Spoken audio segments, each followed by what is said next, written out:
Aston Villa following a 2-1 win against Young Boys on Thursday night, a result that kept Unai Emery's side flying both domestically and in Europe. Villa come into today sitting 5th in the Premier League and chasing an 8th straight home win in all competitions. Standing in their way, bottom of the table Wolves in a fierce West Midlands derby where bragging rights mean everything. This is Matchday Live from Villa Park.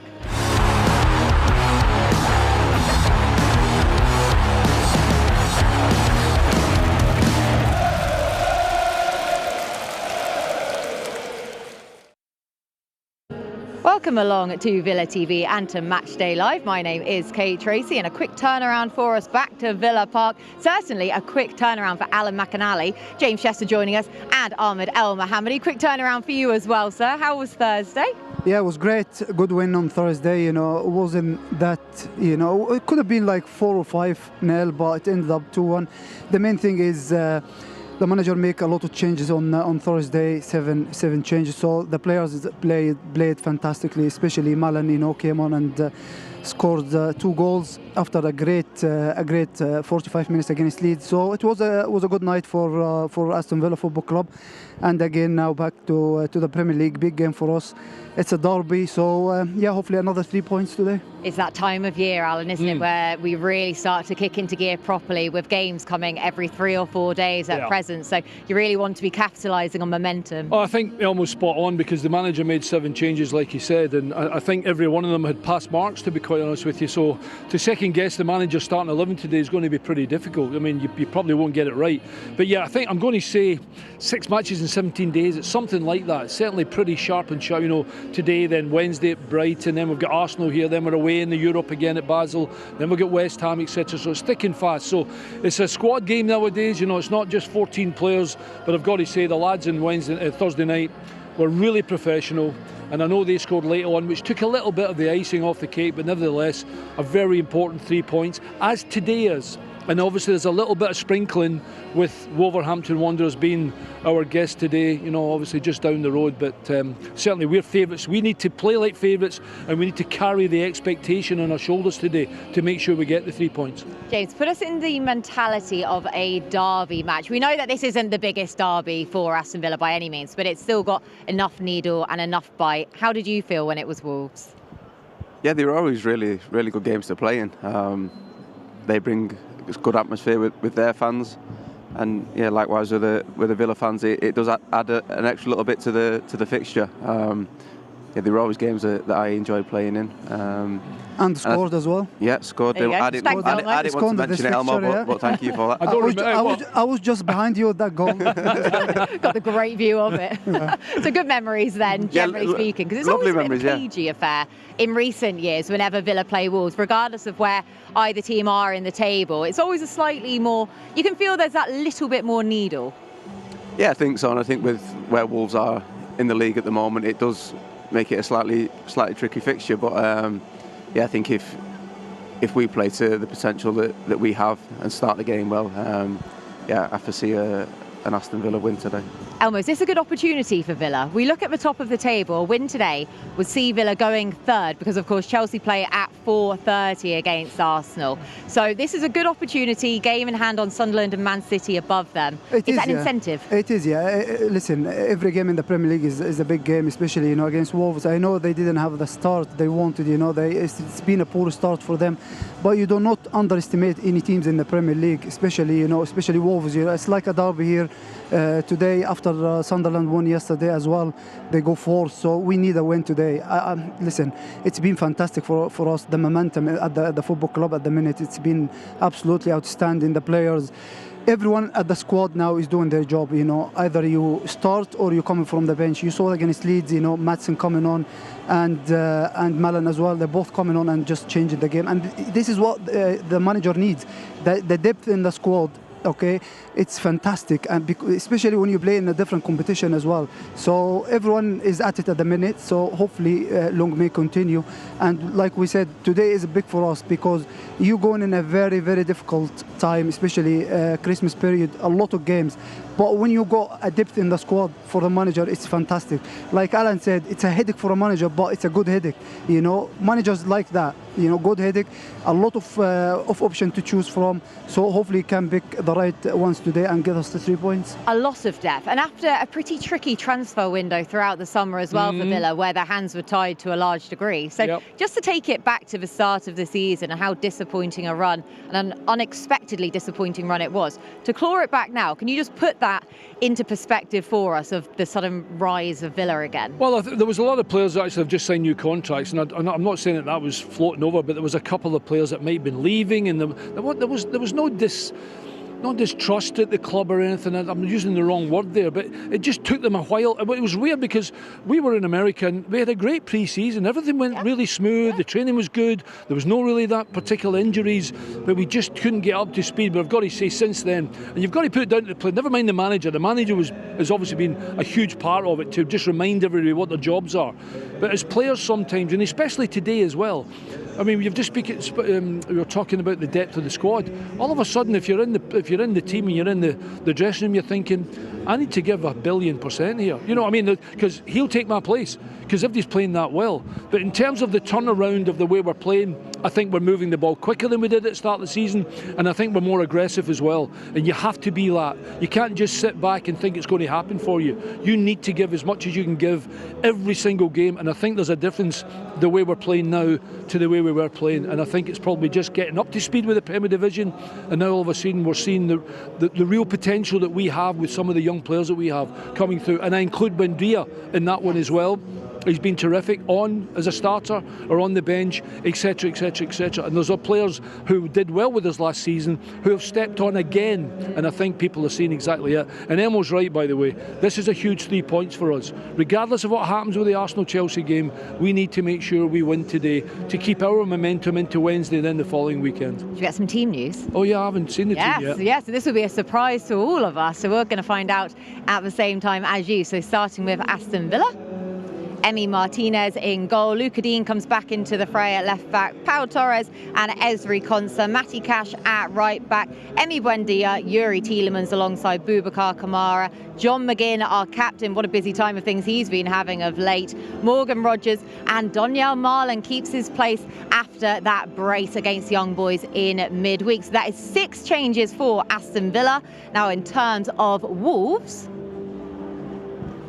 Sam Johnson, formerly of this parish, in goal. They have Moller, Wolf, Andre, João Gomez, Jurgen Strand Larsen is up top. So it does look as though they're going to be playing the 5-3-2 that we saw of them in that 2-0 defeat against Crystal Palace in their latest game. So lads, I want to start with Aston Villa here. So James, I'm going to get your perspective first and foremost. 6 changes for Aston Villa. Did you expect that, or are you just sort of anticipating that they were going to revert back to their Premier League team?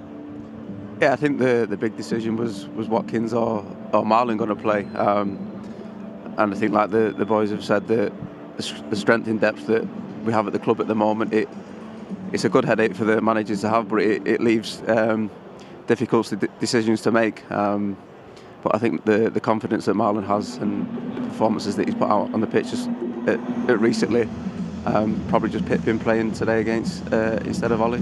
Marlon's going to be the talking point, isn't he, Elmo, here? The fact he's doing so well. He is now Villa's top goal scorer across all competitions in this season, and he's been having a fantastic time with things, touch, pace, everything that we expected from him, we're getting to see come to fruition. Yeah, of course, he's been outstanding since the pre-season. He's one of our best players in the pre-season alongside Buendia, and he kept that. It wasn't fair for him last season when he got pulled out of the Champions League squad, but mentally for him, it didn't affect him. He just kept going, working so hard, and this is what the manager needs. What the manager likes is just players working hard, the training ground and at the game. And then he's been sensational. We're talking about he came on changing the game against Leeds, came on playing, starting on Thursday and scored a couple of goals, and you can see the fans singing his name the whole night. It just gives him more confidence, and as well he's been doing fantastic with his national team as well. So he's in great form. I know, listen, it's not fair for Oli because he's been sensational at football club since he came here, but at the time, you need a rest. So the manager gives him a rest today. It might do him well, just give him a rest, watching the game from outside, coming on in the last 15-20 minutes, and you might score. But for Malin, it's absolutely great to see him starting again today. Talk us through the mindset of a forward. Well, Yeah, I was going to say, if we had played on Thursday night and I'd scored 2 goals, there's no way I'm not playing today.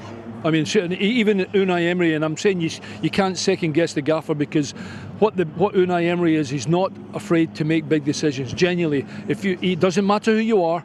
If he thinks you should be sitting on the bench, then he's got no problem with that. I feel for Ollie Watkins a little bit. I think Elmo's right. It's just one of those where he's going to have to sit out for 3 or 4 games, and when he gets his opportunity for 20-25 minutes today, that's it then. If that's what's available for me, that's what I have to go and show how good I am. Because remember, there's a place for the World Cup next year, so there's an eye for the players this season who want to be playing. But I think Donny O'Malley looks as though he's the sharpest at the moment in time, and he carries a huge goal threat for us. There was 2 decisions for the managers to make today. Does he play Ian Maatsen because of the way Wolves play with their wing backs? He's got Digne in, and the other one was up top. The rest of it looks after itself. I suppose maybe with Amadou Onana not being top fit, then it was easier to put Boubacar Kamara in there. But nevertheless, it's a really, really strong team. Listen, remember we were talking last week, or it was a couple of weeks ago with the international break now, about Bournemouth, and I was like, I watched them about 3 weeks ago and they were so good, Bournemouth, and we'd done them over proper 4-0. And today I'm so confident, genuinely so confident, that the way we are playing, we will just have too much for Wolves, unless of course Rob Edwards has done something in the last week that's going to make, they have to score a goal. They have to be more aggressive. They can't just sit back and defend deep and expect to hit us on the break, because that's not what's going to happen. So we have to be ready for that, genuinely, and have to sniff danger out when it's going to come from Wolves today.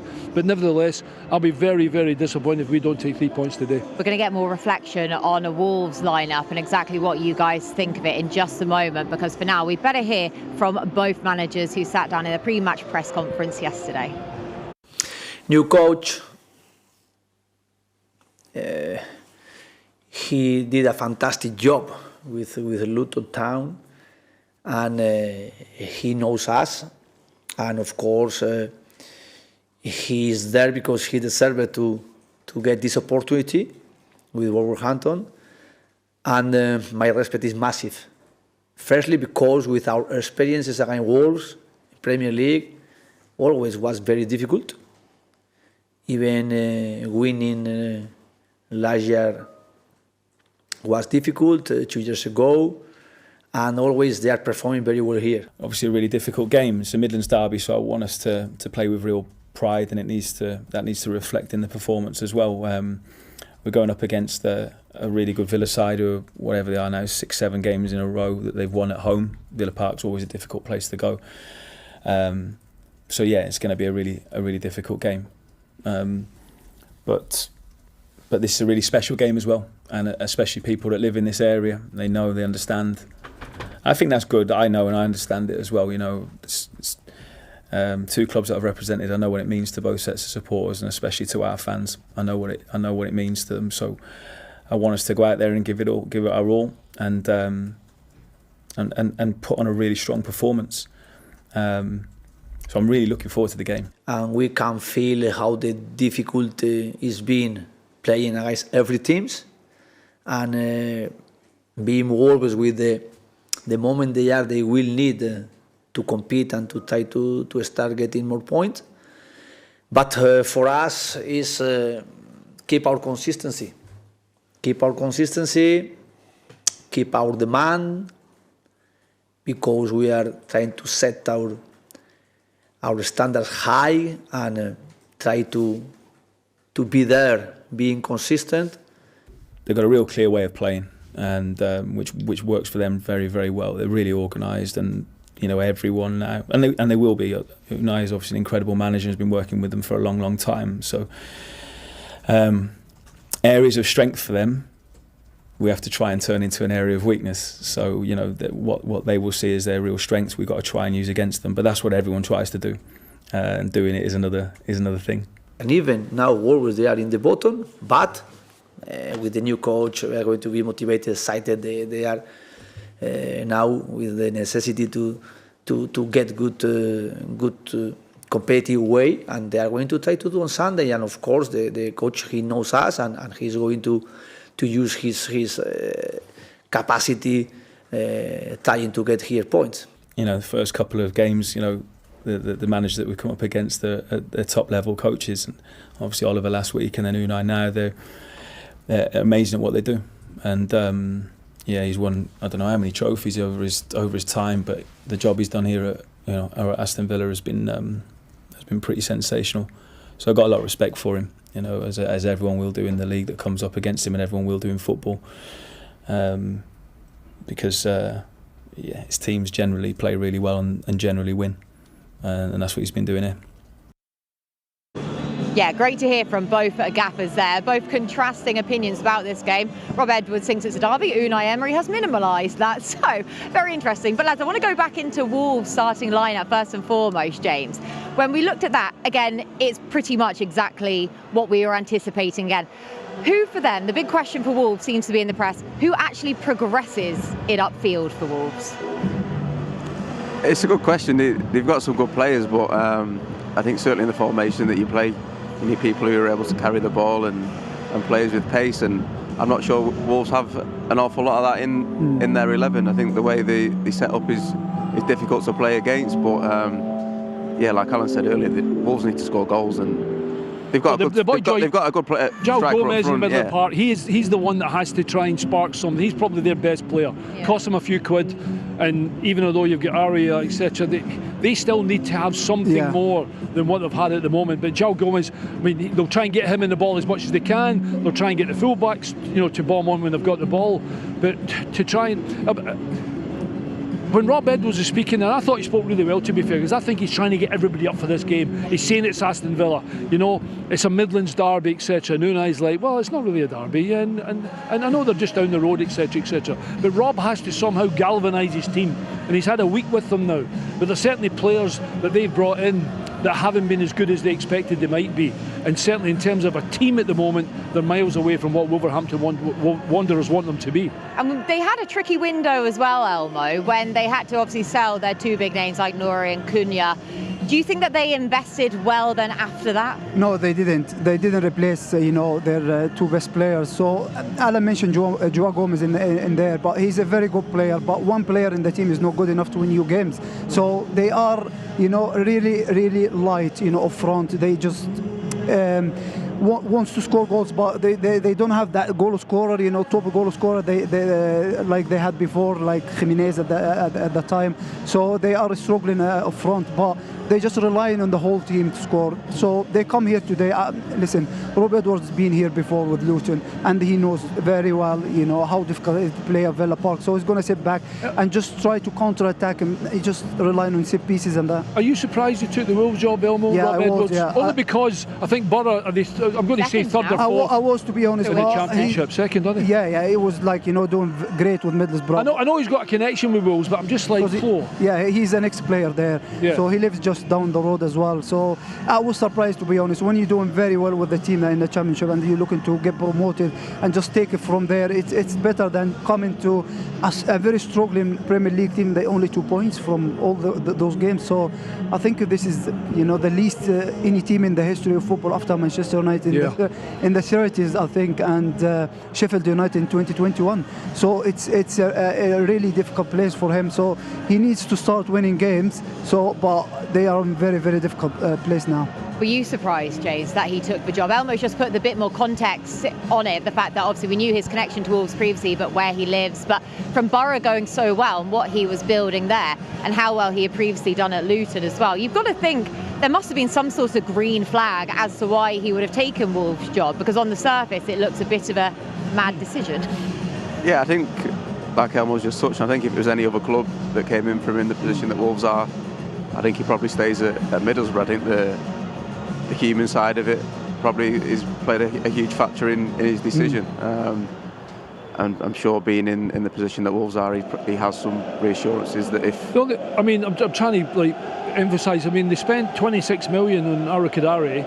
Miller Wolf was 12, Arias 17, Krejci 22 from Girona, and Strand Larsen, they spent 27 million on him. So what do you make of Strand Larsen? Well, he's not done it yet, has he? It's not yet, but do you see the player in there? It's 27 million for me, for someone who's not scored a lot of goals so far, tells you that it's not been particularly good business so far. But this is a time over in the season where you get into, we're through November now, pretty much almost, December, January and February, where your best players have to step up and get you points in a difficult period. So by the time you get to February, March, you look to try and kick on. And certainly for Wolverhampton Wanderers, they need it now and they need it immediately. Yeah. This is the main thing, Alan. Some clubs, spend a lot of money on players. Yeah. They're doing great in different leagues, like in Italy, Germany, France, and then come here in the Premier League and they struggle and they need time to adapt. So you need to spend wisely. Just a great example for Sunderland. They spend a lot of money in the summer. They signed 12 players. They are fourth in the Premier League now. So you know how to spend money because you need some experience who's been in the Premier League before, especially when you just promote it or you just down in the table. You need to spend wisely. I don't think Wolves spend wisely at all.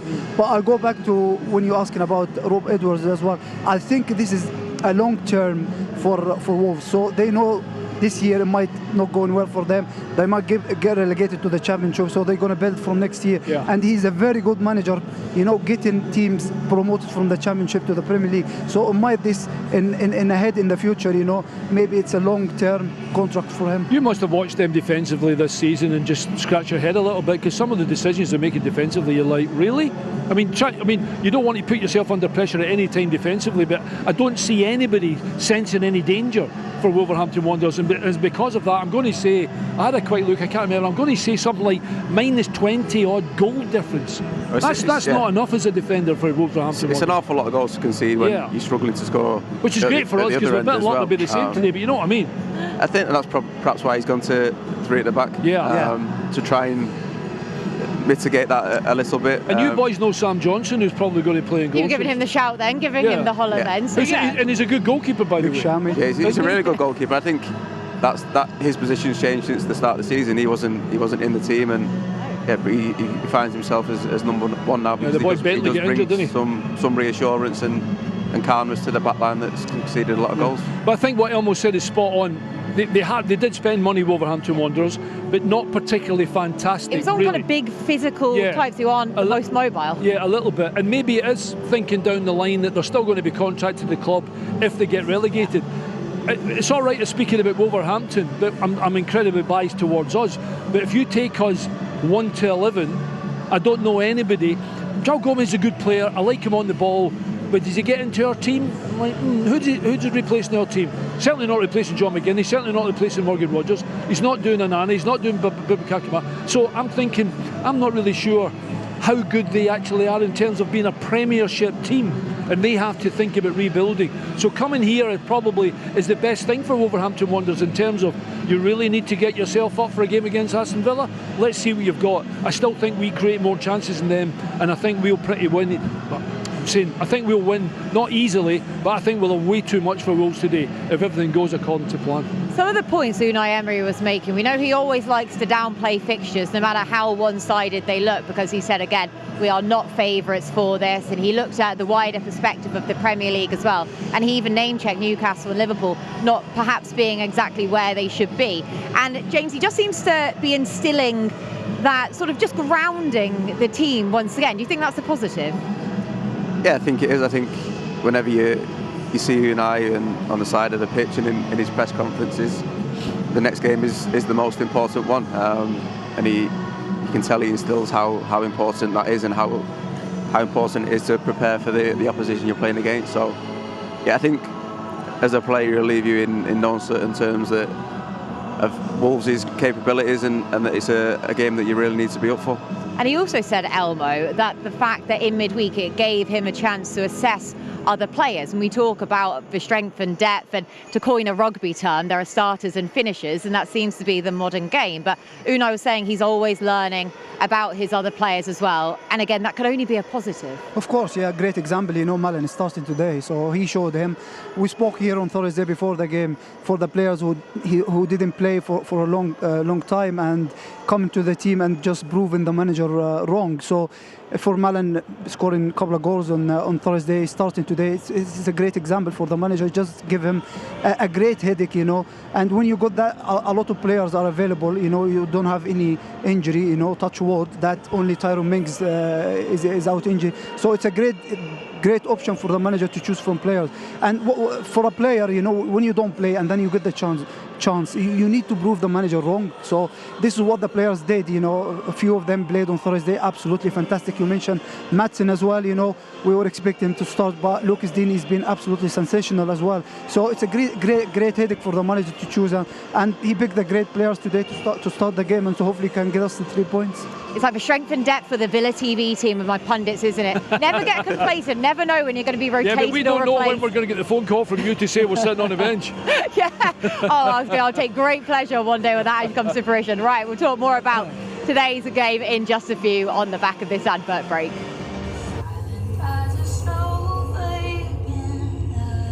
Are we ready?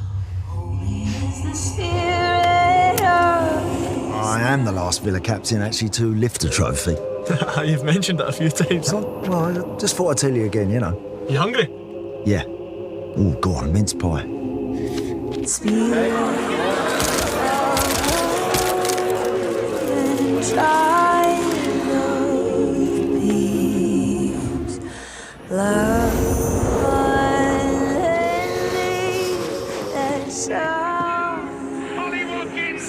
Breaks the record. That's number 75. Nobody's done more. Keeper's got to do better.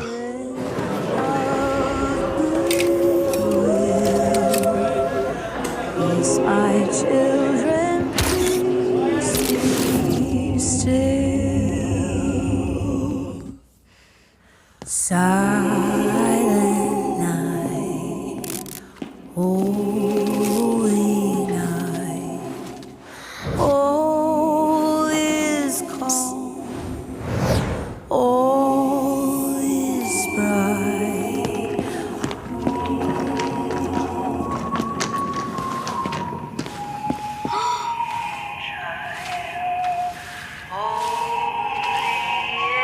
Infant soul sleep in heavenly peace.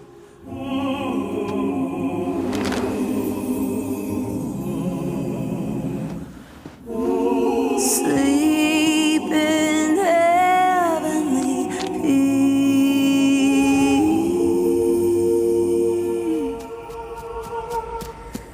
My children, peace be still.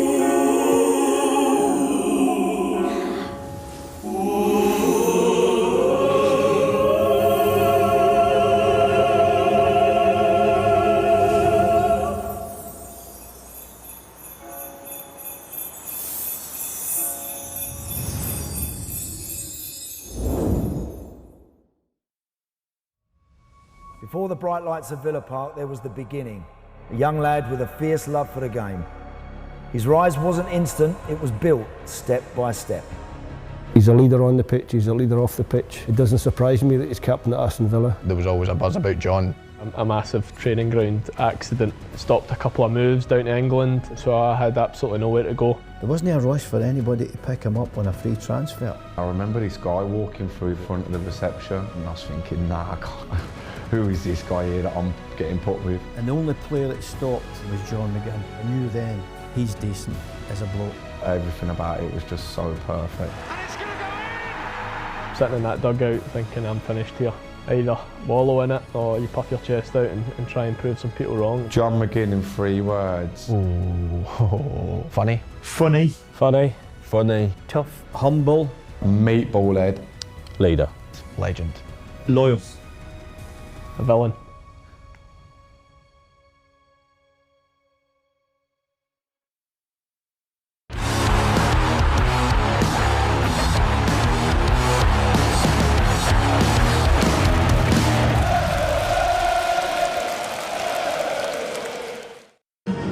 Welcome back to Matchday Live. Now, as you've just seen in the advert break there, the trailer for the John McGinn documentary, and today the club is going to mark the recent milestone of 300 Aston Villa appearances before kick-off, so loads to look forward to.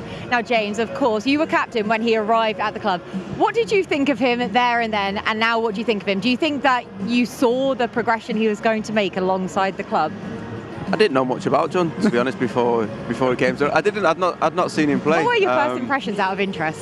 Who's that? We heard Jack Grealish's first impressions, which were not great, but what were yours? He said to him, go get me a cup of tea. No, son." James is a nice guy.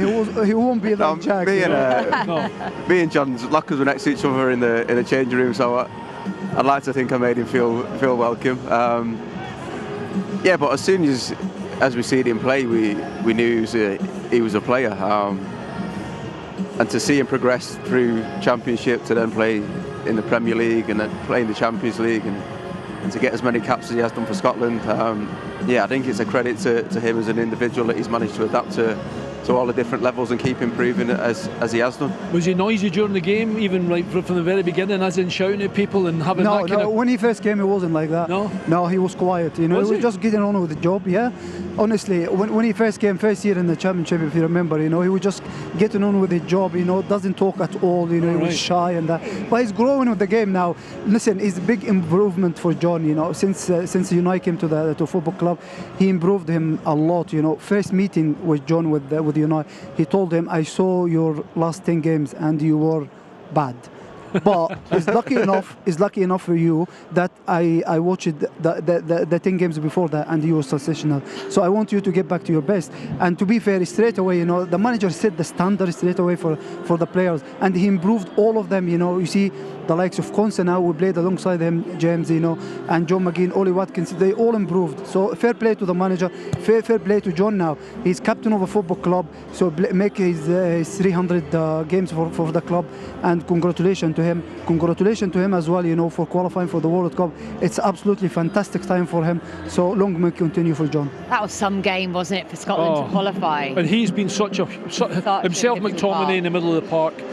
And regardless of the other lads that played, they all played their part. Kenny McLean with an incredible goal, etc. And I haven't spoken to John specifically about it, but having been in the same position and qualified for a World Cup with Scotland, he will be bursting with pride.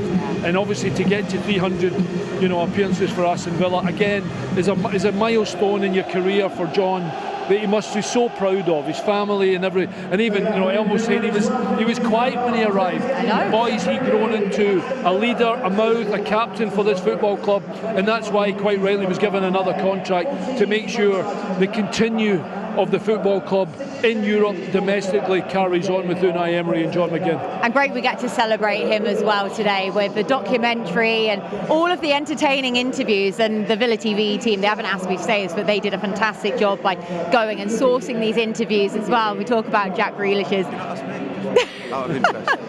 Didn't get the hint. Couldn't trust what you could say. You had nothing nice to say about him. All the stories you couldn't be revealing but it's fantastic though that the club really treats him as properly part of the family because of everything he's given back.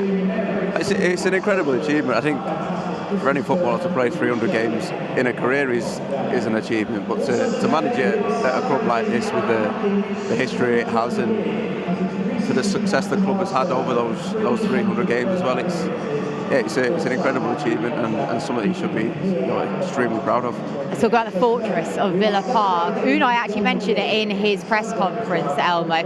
1 defeat in 30 matches here at Villa Park. It has just become a fortress. Why? Of course, yeah. Listen, everyone have a part to play in this football club. So the manager and players, they doing their job, and the fans as well. Fans are playing a massive part for that. You can see it from last year. You play against top teams in Europe, the likes of Paris Saint-Germain, the likes of Bayern Munich, Celtic, and they come in here and they find it very difficult. Why? Because of the atmosphere, because of the fans. And you can ask anyone. One of the best atmosphere in the English football is Villa Park, and this is why everyone is coming here. They find it difficult, especially in the Premier League as well. So I know a lot of people talking about you playing away from home and you playing at home, but when you play at home and you make it like that, it's a big advantage for you, and you keeps you winning games, getting points and getting high in the table. So long may continue, and then another 3 points today and make it more fortress for stat attack for you. Now this is not my work, this is Jack, our producer's work, so Jack, thank you so much for that. I know I actually haven't, to be fair. So yeah, 57 home matches, the last 57. We have won 36, drawn 13, lost 8. The previous 57 won just 21, drawn 11, and lost 25 in comparison to the loss of 8. That is...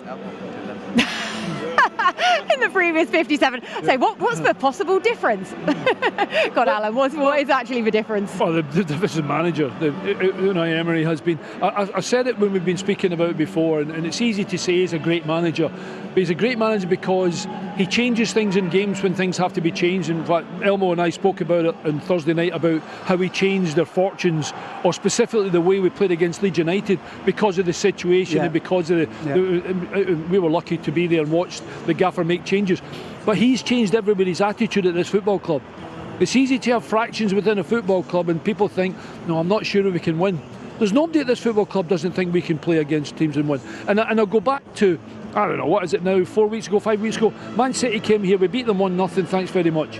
That didn't happen 2 years ago. Well, not 2 years, under Unai, he's been here for 3 years, whatever he's been here. But he has changed the attitude of the players, but also from the fans. And that's why when Elmo says the fans have been brilliant, they've been amazing, because we've all done the journey together. And you can't do it individually. You've got to have help. You've got to have your teammates, you've got to have the fans, and you've got to have a manager that knows exactly what it means to the fans and the players to be part of something just so big. And that's why I think Villa's, the stat you gave us, is just so much better than it was, because people start believing in the manager and they see how he works, and all of a sudden you think he genuinely knows what he's talking about, and everybody takes on what he says. I tell you why as well, you know, the fans is so important. It wasn't going so well for us at the start of the season, and you can see the fans. Normally, you know, different clubs, the fans turn on the players, turn on the manager, start booing and that, but the fans stick with everyone, you know. They keep supporting the team, they keep believing in the team and the manager, and this is why they make Villa Park his fortress. We've seen that, haven't we? Because even with the likes of Ollie Watkins, the whole entire fan base is so behind him, because we all know how talented he is. We know how much he's given to the club as well. So just having that backing from your fans, regardless of which peaks or troughs of form you're going in, that must be nice. Well, it's a huge help, and I think that probably comes from the success the manager and the squad have had in recent times. Like Alan said, I don't think anyone has lost faith that we can't get results here or anywhere else. With the poor form at the start of the season, there was always the belief that was going to turn around, and we're seeing that now in abundance. We were up in one of the hospitality boxes earlier on, and I promise you, and I'm being, you know me, I can tell you things and you'll be like, is that really true? I must have had 20 people say to me today, when we were talking about scoring goals and strikers and Malin doing really well, there must have been 20 people said to me, I hope Ollie Watkins scores today. I genuinely hope he scores today. And the feeling for him is absolutely love, there's no question about that. You hardly get any negativity, because you know he's going to give you everything he's got, and I swear to God, I can't remember how many people genuinely have said, I hope Ollie Watkins scores today. I wish you could have heard it, because it would have made him feel good, and you know, for his confidence, etc, etc. And he just has to believe it's going to come for him again. He'll get his opportunity today, I'll guarantee you. And with a bit of luck, he'll stick it in the back of the net. And it's our job, and the job of everyone in here, well, apart from the Wolves section, to give him that confidence and that backing as well. Now, talking of stat attacks, we were talking previously about the change in fortunes for Villa post-European competitions, and the Champions League last year wasn't fantastic on their next game. However, sir, you have a very good stat. I don't know if this is true, because Jack gave me it. No, it's every time we played in Europe, the following weekend, the game after, we won domestically.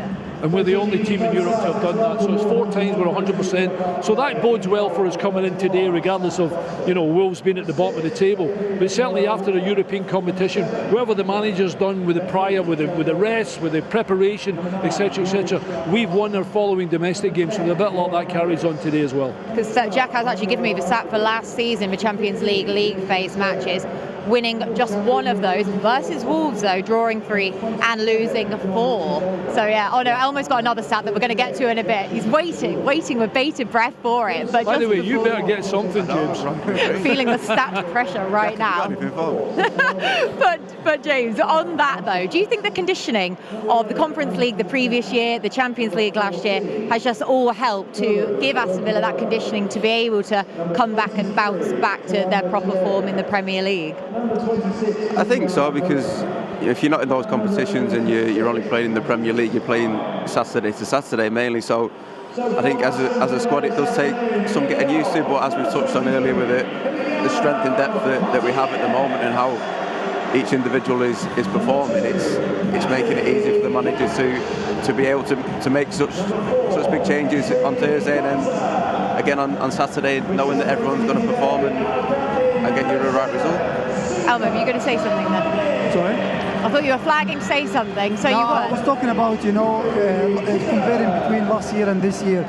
Champions League is a very, very high competition and it needs a lot of work, so it takes a lot from the players, and we didn't have the squad depth last year like we have this year, and this is what the manager gets. The manager is so experienced in the European League competition, so he's been there, he knows how to win it, so that's why he rotated a lot of players on the game. So it make 7 changes on Thursday, he make another 6 changes today, so he just gets experience how to deal with this situation. That's why we win in a lot of games after the European game this season. And they've been tough games as well, Alan. You look at it, it's been Fulham, Burnley, Man City and Bournemouth. These haven't been scraping wins either. These have been performances in line. And I think that shows you the experience we've got now in that particular European competition, even from last year coming in. Obviously the manager's influence on the players, but more so the progression of the team genuinely. I mean, if we were playing today, having gone on the run that we're on, and Wolves have come into Villa Park, I am feeling so confident. I'm feeling a yard sharper, I'm feeling much more aggressive, and I'm feeling more like the thing like, if we can score the first goal, if we can put them under pressure, we should be too good for them, and certainly too much for them. So, listen, it's a big game for Wolverhampton Wanderers, but at the same time, it's still a huge game for Aston Villa Football Club to make sure. I think Elmo said we can go third, Elmo? We can go second or third? Yeah, depends on Chelsea today. Yeah, I suppose, Chelsea sorry. fourth, Yeah, exactly. so maybe for at least a brief bit of time, but they're playing Arsenal. Well, absolutely, because then again, what we look midweek it's Brighton, then we're Arsenal at home, and then we've got midweek. So they're coming thick and fast. So that's why the 3 points today is important.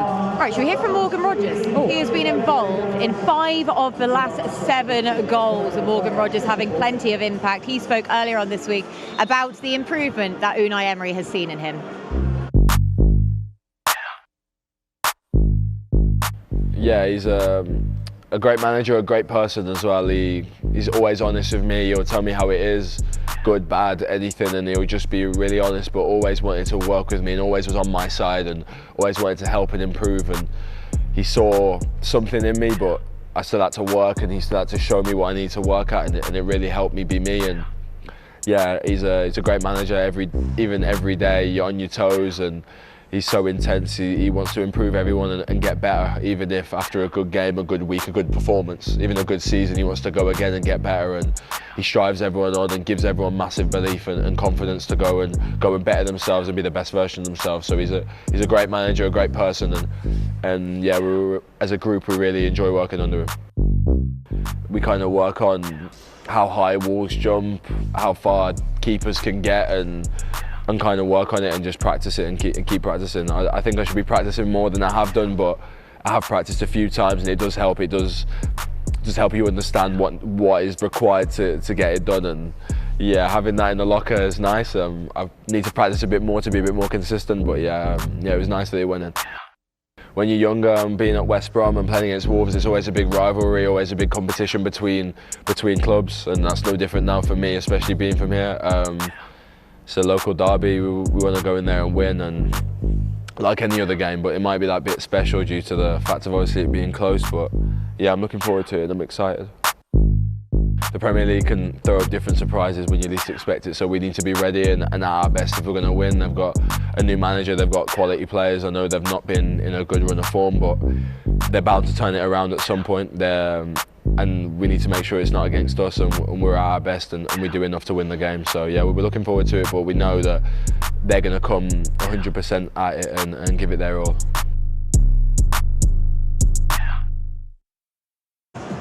Welcome back to Matchday Live. You catch us just saying goodbye to Sam Johnson apparently there, Elmo, but good to hear from Morgan Rogers there. And we talk about the fact that Unai has improved so many players. James, I want to ask you, I haven't asked you this before, I've asked Elmo before, how much would you have loved to have played under Unai? Do you think he would have got an extra gear out of you? Yeah, I think he probably got maybe 3 or 4 out of me. There's a lot of improvement there to be had.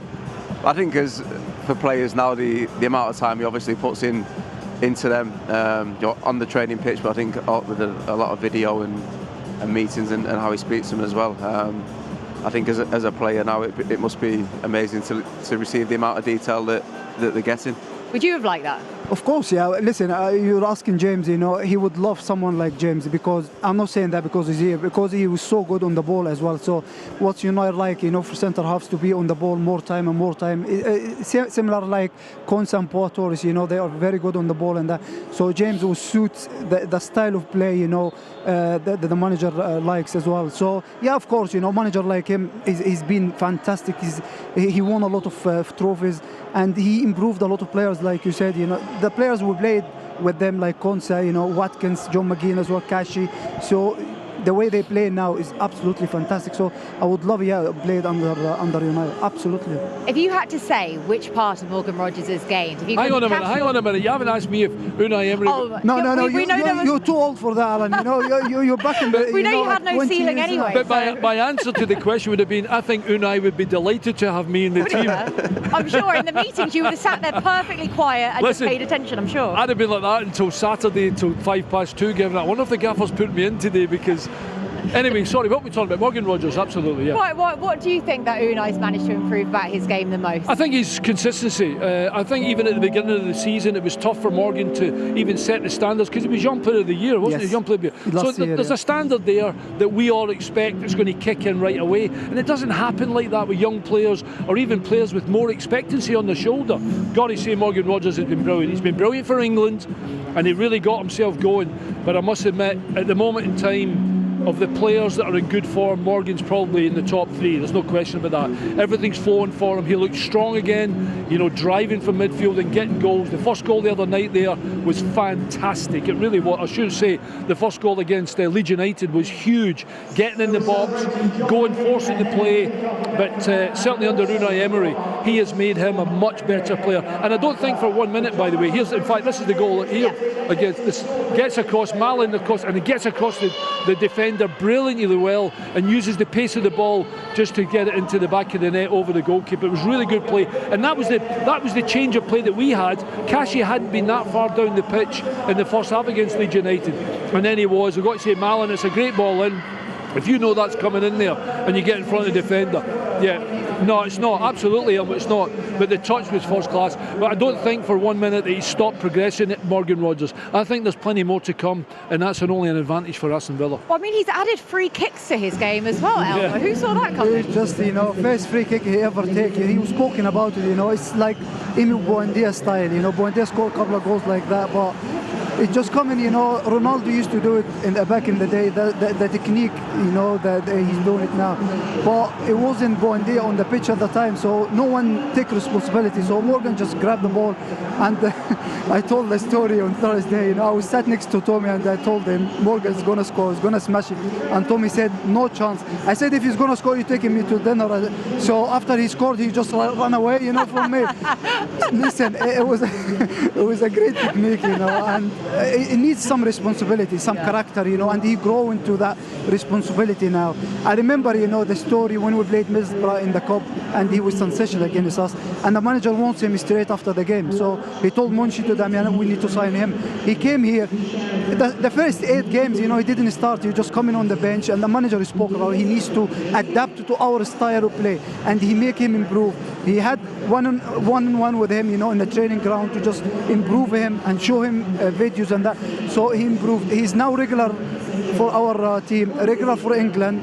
He got a great year to look forward to. So Premier League, get us finish in the Champions League place, win us the Europa League, and go and play with your country in the World Cup. So it's an exciting time for Morgan Rodgers. So hopefully he can score today as well. It's hugely exciting. You talk about the extra incentive of the World Cup as well, James. We were talking about that with John McGinn previously. The fact that Morgan Rodgers is in the most hotly contested position for England, in that number 10 position, he's pretty much keeping Jude Bellingham out of the side at present.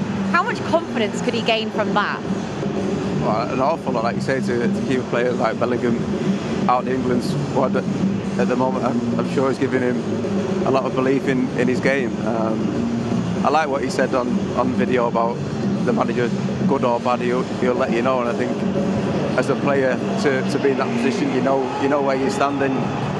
yeah, you're able to adapt and improve from that. But yeah, I think where he's at the moment in his game and playing for England, he's got an awful lot of confidence in him. He's honest, isn't he, Unai? He doesn't hold back with his assessments, but at least you know exactly where you stand. Of course, yeah. This is what the players like about him. He's so honest with the players.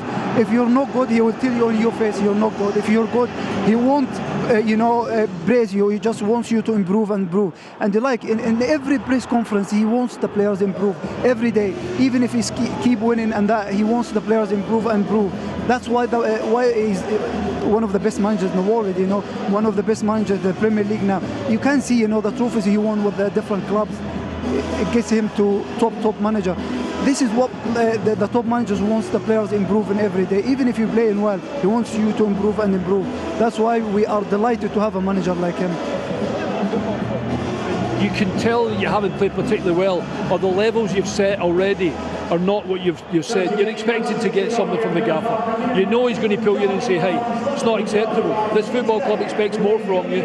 You've already shown what you can do, and you expect the manager to have a go at you. So you have to have broad shoulders sometimes. And I think as much criticism and praise that Morgan's got, I think he's got more praise because he's listened to Unai Emery and he's gone and done the right thing. And you've got to say brilliant to him, as well as the majority of the squad here, Kate. I think they've all taken something from Unai Emery, and that's made them a better team and better players. And just on the free kick, James, I want to go back to that and revisit it. But Austin McPhee and his role and all of the thought that he's put into it. We saw when Unai Emery came in, he bought pretty much his entire team. The fact that Austin was still there then, we know that he's part of the Portuguese team as well now, but his insight, and I can't remember the name of the golf mechanism that they've been using for the free kicks, but it's clearly working, and set pieces are so pivotal nowadays. Yeah, exactly that. I think set pieces can be the difference in really important games, and Arsenal, top of the league at the moment, are a prime example. Set piece kings, yeah. Do you ever take free kicks? Not like that. No, I don't know how. I was going to say how that technique is. Over the wall. And that was a great free kick from Emi Buendia that day as well, because there was a time in the game where it was going to go one way or the other, and we stepped forward. And Emi, by the way, it's going to be a bun. It's going to. I've just managed to just catch that. Just no more. That was the sole of your foot. No, it's going to be a bun fight for who takes free kicks now, because they'll all want. Hopefully not them. No, exactly. They'll all want to try and take free kicks, etc., and get their own little piece of it. But certainly in terms of, I was going to say, because I had Gordon Cowans and Stuart Gray and David Platt and Mark Walters in our team, there was no way I was getting to take any free kicks. No chance. Anyway, I think the keeper might have been before me on taking free kicks. Yeah. But well saved. How's your hamstring? No, I'm all right. Good. I'm ready to play. I was going to say, he's ready for reactions and then some as the ball's being fired in here by Wolves, who are just warming up behind us. But it's all encompassing, all part of the game. On Wolves though, Elmo, where has it really gone wrong for them? Because we look at, again, the ownership structure that we have and how lucky we are at Villa. In comparison to perhaps it's been debated during the week that the Wolves ownership and management don't necessarily appreciate that you keep needing to evolve and investing. Listen, they didn't have the start they want. It's a really poor start for them, and they keep changing manager. The manager before Edwards, they just give them. He signed a new contract before he left. Yes. Like 3 weeks before that. But I wasn't sure about, because they didn't start well at all. 2 points from 12 games.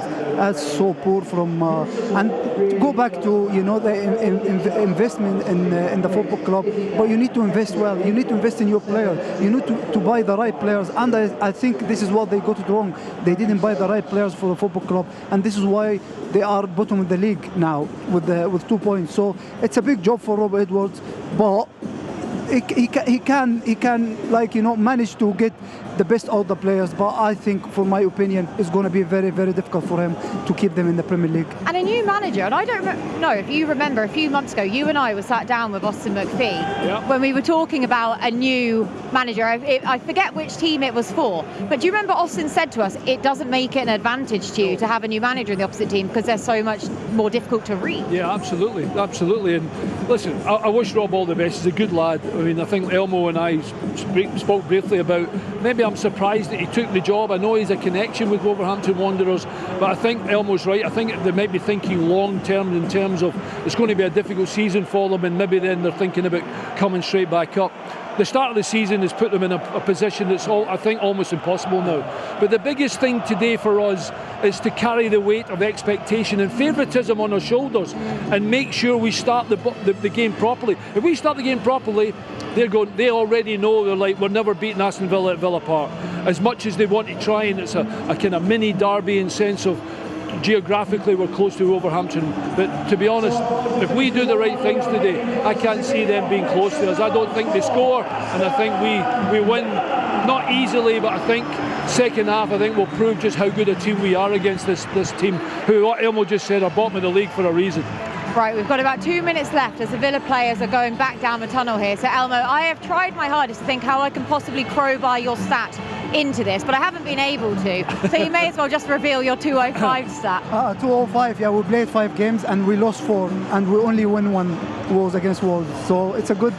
It's a great good that stat wins the show. Yes. That stat wins it. James, you haven't thought of one in time or been fed one in your ear in time? Not enough time to use AI this morning to find my stats. That's it, ChatGPT helping us all out on the stats front. Right, lads, minute left, so predictions time. Alan, you can go first. I'll go 2-0. I'll go goal in the first half, goal in the second half, and Ollie Watkins will come on and score. 2-0. Who's our first goal scorer? No idea. I'll go. I'm going to go Morgan Rogers again, because I think he had his eye in against Leeds. With a bit of luck, he'll have it today. Morgan in the first half and Ollie to come on and get 1 in the second. 2-0 for Alan. James? I've said 3-0 today. Yeah. Ooh, Yes. so you may stick with it. Goal scorers? Hopefully Morgan. Yeah. Put him in my fantasy team this week. That'll do it. I have it as well. Yeah, I have him as well. I think it'd be lovely for Ollie to come off on the bench, from off the bench, and nick the third. That's a fingers crossed one job, but let's just make sure we get 3 points. Yeah. Okay. Fantasy. I'm going with James. 3-0. Who have you got your team? I have Morgan in my team. I have Morgan and I have Emi Martinez, so I need a clean sheet today. So yes, I'm going with James. 3-0. Morgan, Malin, and Oli come on and score. Nicely done. Right, lads, that is us pretty much done and dusted. So thank you so much to the 3 of you for all of your stats and all of your hard work as per usual. Big thank you to you for watching. Now, just as a reminder, don't miss the last day of Villa's Black Friday sale. Get your hands on a range of deals with the Villa store open after the end of today's match. But to talk you through today's game, we have Mark Regan alongside Ian Taylor.